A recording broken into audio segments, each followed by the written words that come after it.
జగిత్యాల జిల్లా కోరుట్ల నియోజకవర్గంలో 19 కోట్ల రూపాయల విలువ గల పనులకు స్థానిక MLA Vidyasagar Rao, ZPTC Srinivasa Reddy, ZP chairperson దావా వసంతతో కలిసి మంత్రి కొప్ర ఈశ్వర్ శంకుస్థాపన చేశారు. తెలంగాణ రాష్ట్రంలో ఆలయాల అభివృద్ధికి రాష్ట్ర ప్రభుత్వం పెద్దపీట వేస్తుందని సంక్షేమ శాఖ మంత్రి కొప్ర ఈశ్వర్ అన్నారు.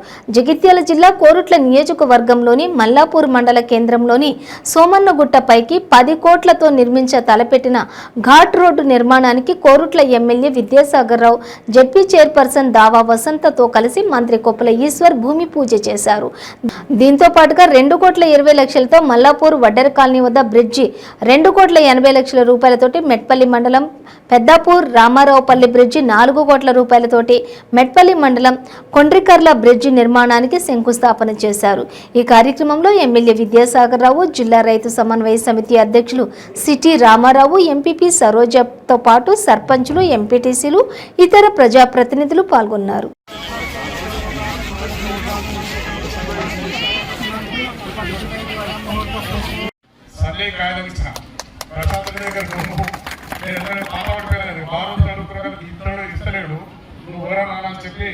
పేపర్ ఇచ్చి ఇలా సాక్ష్యం చేయించడానికి సంతకం పెట్టి సలహే కనుక మీకు అందరికీ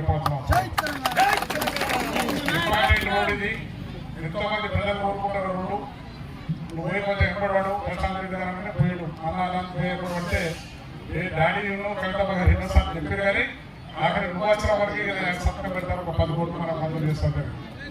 అదేవిధంగా మా పాత్రికేయ సోదరులకు, ఈ సభలో పాల్గొన్న వివిధ గ్రామం నుంచి వచ్చిన మా సర్పంచులు, ఎంపీటీసీలు, సింగల్వేట చైర్మన్లు, ప్రజలకు, నాయకులకు అందరికీ నాయకుల నమస్కారం.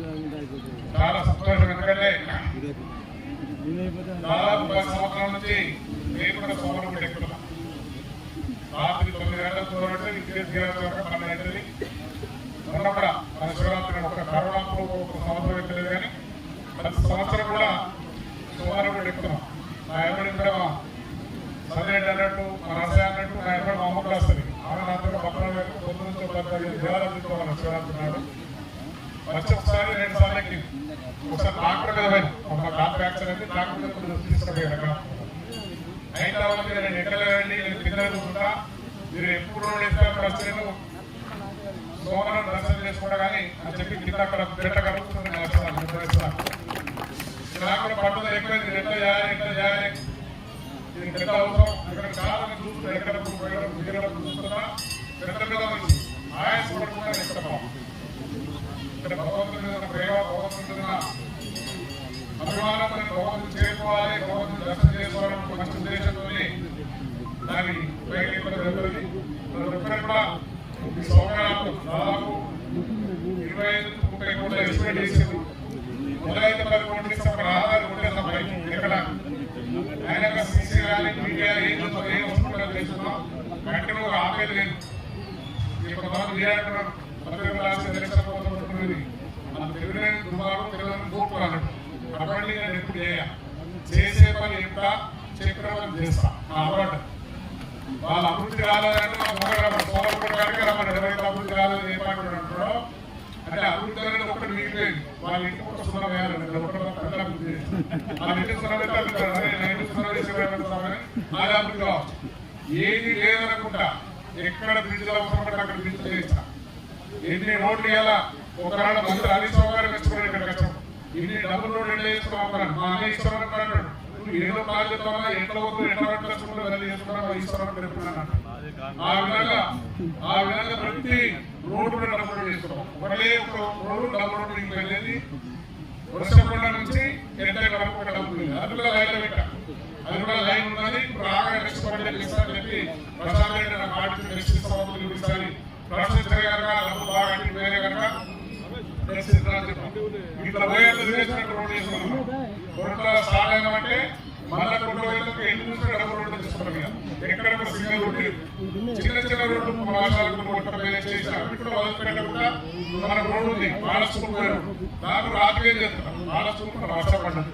తర్వాత మందులు అయింది, 18 సీట్లు తెలుసు, మందులు అయింది, టెండర్ అయింది, అగ్రిమెంట్ కానీ వర్షాలు పడుతున్నాయి కనుక వర్షాలు చేయలేము. దాంట్లో రాత్రి పిల్లలు తీసుకుని రోడ్డు రెచ్చగొడుతున్నాడు. పని లేకుండా పని కల్పించుకున్నాడు. ఎందుకంటే తెలంగాణ ప్రభుత్వం ఎదుర్కొనే శక్తి ఏ పార్టీకి లేదు. గంటల ఎదుర్కొన్నా దేవుడు కూడా ఎదుర్కొన్నా కేసీఆర్ ఎదుర్కొనే దమ్ము ఇలా కాంగ్రెస్ పార్టీకి లేదు. దొంగ మాటలు చెప్పాలి, దొంగ మాట్లాడాలి, అబద్ధాలు మాట్లాడాలి, కేసీఆర్ ఎదుర్కోవాలని చెప్పి ఆలోచిస్తున్నారు. కానీ ఆ భగవంతుడు కేసీఆర్ అన్నాడు, ప్రజలు కేసీఆర్, ప్రజలు కూడా భగవంతుడితో సమానం. మీరు కూడా న్యాయం అన్యాయం ఆలోచిస్తే కెపాసిటీ లేకుండా ఏది తప్పు ఏది నిజం. కేసీఆర్ రాకముందు పరిస్థితి ఏమున్నది, కేసీఆర్ వచ్చిన పరిస్థితి ఏమేమి. ప్రతి ఇంటికి 4 కోట్ల ఏదో ఒక సంక్షేమ కార్యక్రమం, పెన్షన్ కానీ కళ్యాణ లక్ష్మి కానీ ఏదో ఒక విధంగా ప్రతి ఇంటికి మనకు వెనకపోతున్నారు. అటువంటి మీ ప్రభుత్వాలు ఏం చేసింది? కాంగ్రెస్ ప్రభుత్వం ఉండాలి. కాంగ్రెస్ ప్రభుత్వం ఏం చేసింది? 9 సంవత్సరాల క్రితం కాంగ్రెస్ ప్రభుత్వం ఉన్నది. నేను కూడా పిల్లలు కూడా కాంగ్రెస్ ప్రభుత్వం ఆశ ఉండనే ఉంటది, పనులు గుర్తుకొస్తూనే ఉంటాయి. మరి అటువంటి పనులు చేయాలంటే ఇటువంటి నాయకులను మీరు ఆశీర్వదించాలి. ఈరోజు చాలా శుభదినం. ఎమ్మెల్యే అంకులు ఎప్పుడు ఎత్తా ఉన్నప్పుడు శివరాత్రికి, లాస్ట్ శివరాత్రికి నన్ను కూడా ఫోన్ చేసి నువ్వు కూడా గుట్టెక్కాలి రామా అని చెప్పేసి ఒక 2-3 సార్లు అన్నారు నేను గెలిచిన తర్వాత. కానీ నాకు వీలు రాలేదు. మరి ఎట్లా ఎక్కుతారు? ఆ భక్తే అక్కడికి ఎక్కనిస్తారు. అంత వయసు 70 సంవత్సరాల వయసులో ఎక్కుతున్నారంటే అది మామూలు విషయం కాదు. మరి వారి సతీమణి అయిన సరోజనమ్మ కోసం వారు ఈ గుట్ట వాటర్ వేయించింది. అటువంటి అమ్మలాంటి మా మహిళా తల్లులు వృద్ధులు ఎక్కడానికి చాలా కష్టపడతారు. మరి అటువంటి వాళ్లకు దేవుడి దర్శన భాగ్యం కల్పించాలని చెప్పేసి ఆనాడు ఎంపీగా ఉన్న కైతక్క గారి సహకారంతో ఎంత పని చేసినా కూడా మరి ప్రయత్నము అక్కడికే మిగిలిపోయింది. మరి ఈనాడు మరి నిజంగా కూడా పెద్దలు చెప్పినట్టుగా మరి పేపర్ మీద శాంక్షన్ చేయించుకొచ్చి అనఫీషియల్ గా ఉన్నా కూడా ఒక కార్యకర్త లాగా మీ అందరి కోసం కష్టపడ్డటువంటి నాయకుడు. దీనికి అందరికీ కూడా ఫలితం దక్కే నాయకుడు ఆ పరమ శివుని ఆశీస్సులు సంజయనకు మెండుగా ఉండాలని చెప్పేసి మనస్ఫూర్తిగా కోరుకుంటూ ఎమ్మెల్యే గారి గురించి చెప్పాలంటే మనందరికి ఆగలేదు. ఎంత చెప్పినా కూడా ఈ రోజంతా తక్కువనే గడుస్తూ ఉంటుంది. కాబట్టి మళ్ళీ కూడా ఇటువంటి నాయకులు మన జిల్లాకు వారి సహాయ సహకారాలు అవసరం. మాకు కూడా చిన్న వయసు అయినా కూడా ఈశ్వరన్న గారు అదేవిధంగా కొరుకుల ఎమ్మెల్యే గారు ఇద్దరు కూడా ఒక బిడ్డలాగా, ఒక ప్రజాప్రతినిధిలా కాకుండా ఒక బిడ్డలాగా సలహాలు ఇచ్చి నా చిన్న వయసులో ఇంత మంచి పదవిని పరిపాలన కొనసాగిస్తున్నా అంటే వారి యొక్క సహకారమే అని చెప్పేసి తెలియజేసుకుంటూ మీ అందరికీ ఈ సందర్భంగా శుభాకాంక్షలు. Thank you. జై హింద్, జై తెలంగాణ. అలా కూర్చోలేకపోతే ఎందుకు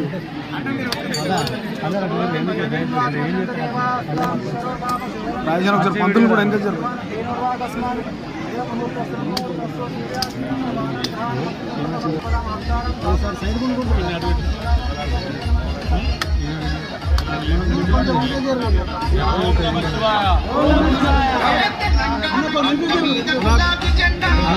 కొంచెం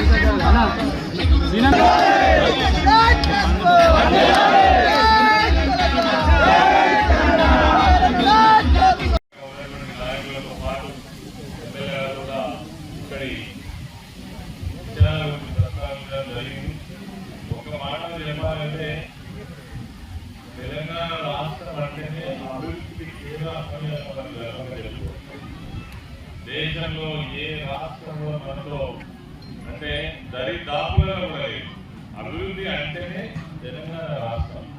ఇక ఇవాళ ఒక ఆయన వచ్చి అభివృద్ధి ఎక్కడ జరిగింది అని అడిగితే వాళ్ళకు కళ్ళు ఉన్నట్ట, లేదంటే చెవులు ఉన్నట్ట, వాళ్ళకు ముక్కు ఉండే వాహనం వస్తున్నట్ట మనం అర్థం చేసుకోవాలి. ఎందుకంటే ఈరోజు చెప్పినటువంటి నాయకులు అసలు మీ గురించి మీరు ఏమనుకుంటారో ఒకసారి ఆలోచించుకోవాలి. ఎక్కువ మాట్లాడతారు ఎవరంటే కాంగ్రెస్ పార్టీకి సంబంధించినటువంటి నాయకులు మాట్లాడతారు. అయ్యా మీరేనయ్యా మమ్మల్ని 50 ఏళ్ళు పరిపాలించు, మా ప్రాజెక్టులు ఎందుకు రాలే, మా కరెంట్ ఎందుకు రాలే, మా వ్యవసాయాలు ఎందుకు సాగలే, ఇలా రైతు బంధు లాంటి ఒక ప్రోగ్రాం తీసుకురావాలని మీకు ఎందుకు ఆలోచన రాలే, మంచినీళ్ళు ఎవరైనటువంటి కనీస జ్ఞానం మీకు ఎందుకు లేదు. మరి అనేక మంది పేద ప్రజలు ఉంటారు, వాళ్ళు ఎట్లా బతుకుతున్నారో, వాళ్ళ జీవితాలు ఎట్లా గడుస్తున్నాయో, వాళ్ళకి ఏం సహాయం చేస్తే బాగుంటుంది అనేటువంటి కనీసం సోయలేనటువంటి నాయకులు మాట్లాడుతున్న మన చిత్రం అనిపిస్తారు కదా, అనిపిస్తుందా? అనిపిస్తారు. ఇలా మళ్ళీ మీరు ఏం చేస్తారు? 50 ఏళ్ళు అధికారం ఇవ్వలేదా మీకు? ఎందుకు కరెంట్ రాలే? వ్యవసాయం కారణం ఈ ప్రాంతంలో లక్షల ఎకరాల్లో బీడు భూములు ఉన్నాయి కదా.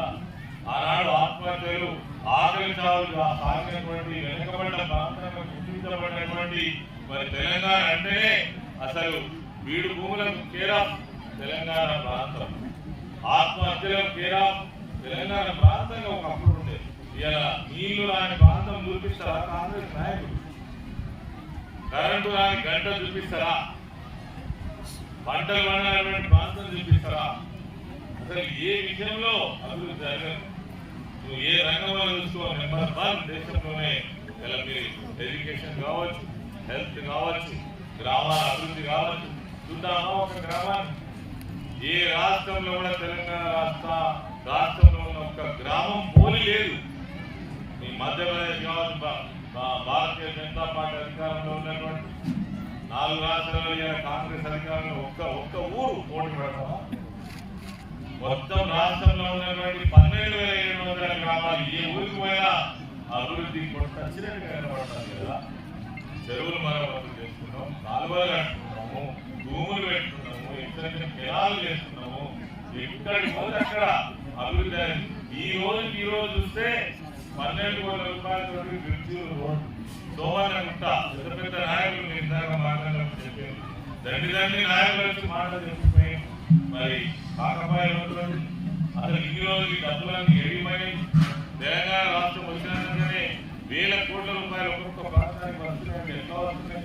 ఎక్కడి నుంచి వస్తున్నాయి? మీకు ఆ రోజు అధికారం కోసమే పనిచేసారు.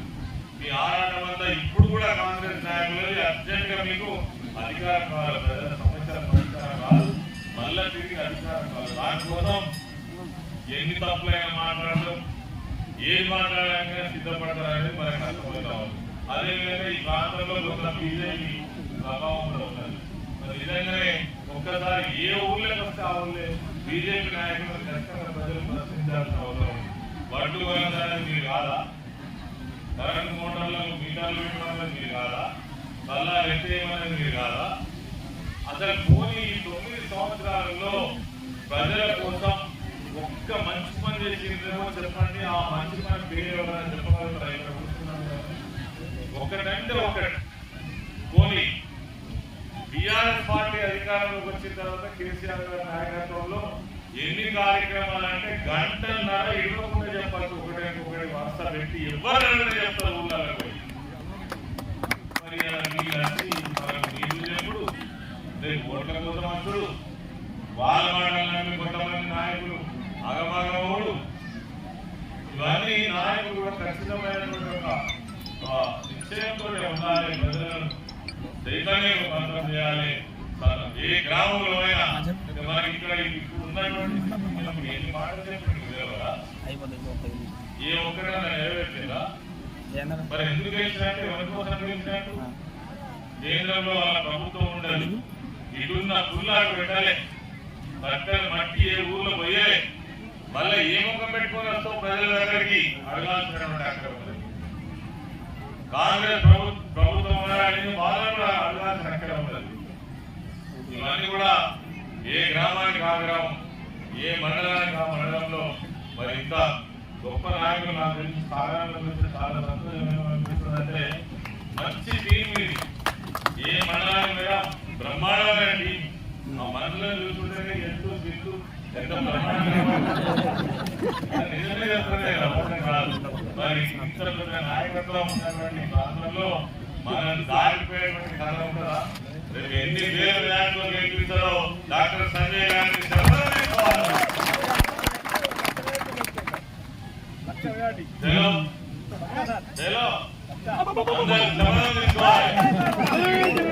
కాబట్టి ఎవరు చేసింది ఏం లేదు, మాయమాట తప్ప. ఏమంటారు మన సార్ చెప్తాడు, ఆపద మొక్కులు మొక్కుతారు, ఆపద మొక్కులు మొక్కుతారు. ఆయన రాష్ట్ర అధ్యక్షుడు ఏం పేరా రేవంత్ రెడ్డి ఎన్న పడాలి చెప్తారో చూసినావా? మనమే దొంగలవాడ లంగలవాడ తెలంగాణ వచ్చినాక ఏం జరగలేదట, ఏం జరగలేదట. ఎంత అన్యాయం, ఎంత మాట్లాడతారు, ప్రజలను తప్పుతో పట్టించేటువంటి ఎంత దారుణమైన ప్రయత్నం జరుగుతుంది. ఏ రంగంలో జరగలే. చాలా మంది యువకులు ఉన్నారు. ఉద్యోగాల క్రియేషన్ లో ఈ రాష్ట్రమే దేశంలో నెంబర్ 1. 2,22,000 ఉద్యోగాలను క్రియేట్ చేసినటువంటి రాష్ట్రం. ఒకటే మాట అడుగుతున్నా, కొత్త గ్రామ పంచాయతీ అయినాక